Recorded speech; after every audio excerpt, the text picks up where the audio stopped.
Hi there, and welcome to the world of needlepoint. In this video, we'll guide you step by step so you can stitch your very first piece with confidence. For an easy and enjoyable stitching, this is what you'll need: a needlepoint canvas, tapestry needles, our needlepoint booklet and kit flyer that come with every kit, threads, and embroidery scissors.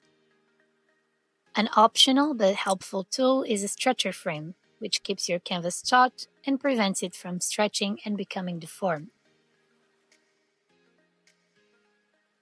Most of our kits come with DMC soft matte cotton thread. This thread is non-divisible, so you use it as is without splitting it into strands. To prepare the thread, pull it gently from the side of the skein with a longer label. Cut a length no longer than 50 centimeters, or about 20 inches. Longer strands can tangle or knot, making stitching more difficult. The tapestry needles used in needlepoint have a pretty big needle head, which makes it easier to thread it. Here are two ways to do it. The first method is simple. Fold the thread around the needle's head and press it with your fingers while you slide it through the needle. Then slide it through the needle's eye.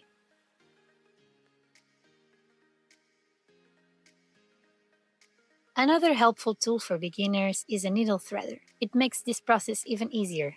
Insert the wire loop through the needle's eye, pass your thread through the wire, and gently pull the wire back through the needle, bringing the thread along.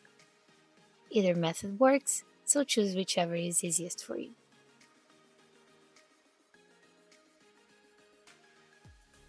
To begin stitching with your first ever piece of thread, we'll teach you how to make the waist knot, which is used to secure the thread as you work your first stitches. To do it, tie a knot at the end of your strand and bring the needle down through the canvas about an inch away from where you want to start.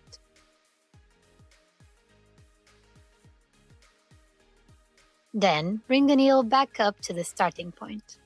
On the back, you'll notice a short line of thread. Your first stitches will cover this line, holding it in place. Once the thread on the back is well secured by your stitches, you'll trim off the waist knot, and you'll see this part further in the video. The 10th stitch is the most common stitch in needlepoint and the foundation for learning everything else. To start, we always stitch this mnemonic for Continental 10th stitch. If you're stitching from left to right, the stitch itself moves from right to left and vice versa. It's important to know that these stitches are always made diagonally, covering one intersection of two canvas holes. So, if we're starting from this point, the stitches should be made from the right diagonally to the left, or from top to bottom if you find it easier to see it this way, moving your needle over, under through the canvas.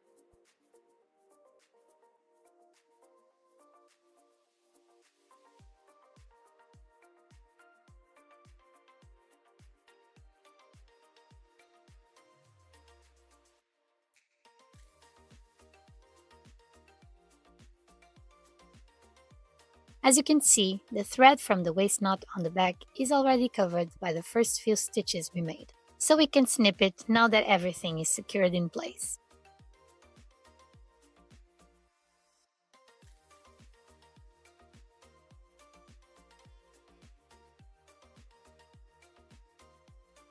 When you start your second row, remember the mnemonic. Now that you're stitching from right to left, the stitches should be worked from left to right.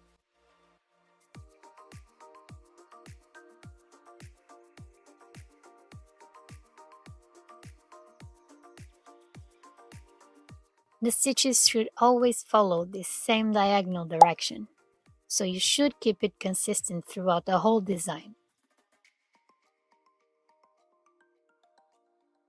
Also important to know, each stitch shares a single square hole on the canvas, so when you're stitching your second row and so on, you shouldn't be afraid to pass your needle through an already stitched square.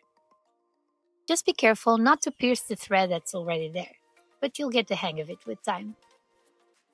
Another pro tip that really impacts the final result is to keep your tension consistent, so not too tight and not too loose, and you'll get a uniform look in the end. When your thread is ending, you should stop stitching when there's about 8 centimeters or 3 inches left. We're doing it with this longer strand only for the purpose of this video. To anchor the thread, turn to the back of the canvas, run the needle under the last stitches you worked, 3 or 4 stitches is enough, and trim the end of the thread.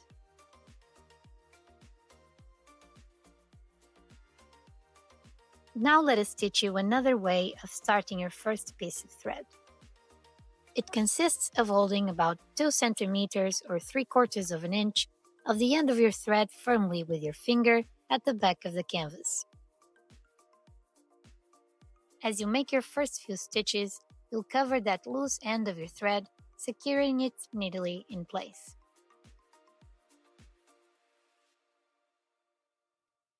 This technique avoids having any knots at all, and it gets way easier as you feel more confident with stitching.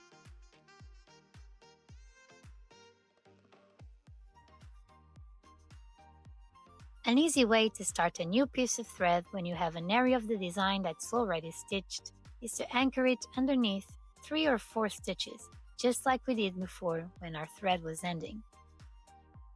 Just make sure the thread is well secured while you work your first few stitches.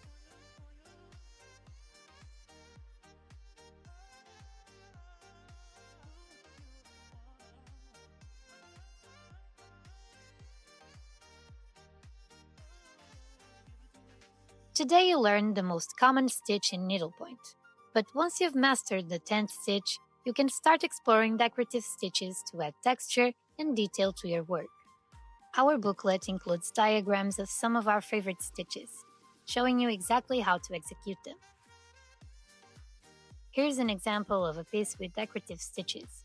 Our Demarche canvas was stitched with a variety of them, so here you can see how fun and versatile needlepoint can look. Remember, practice and patience are key. Start small, nail the basics, and most importantly, enjoy the process. Happy stitching!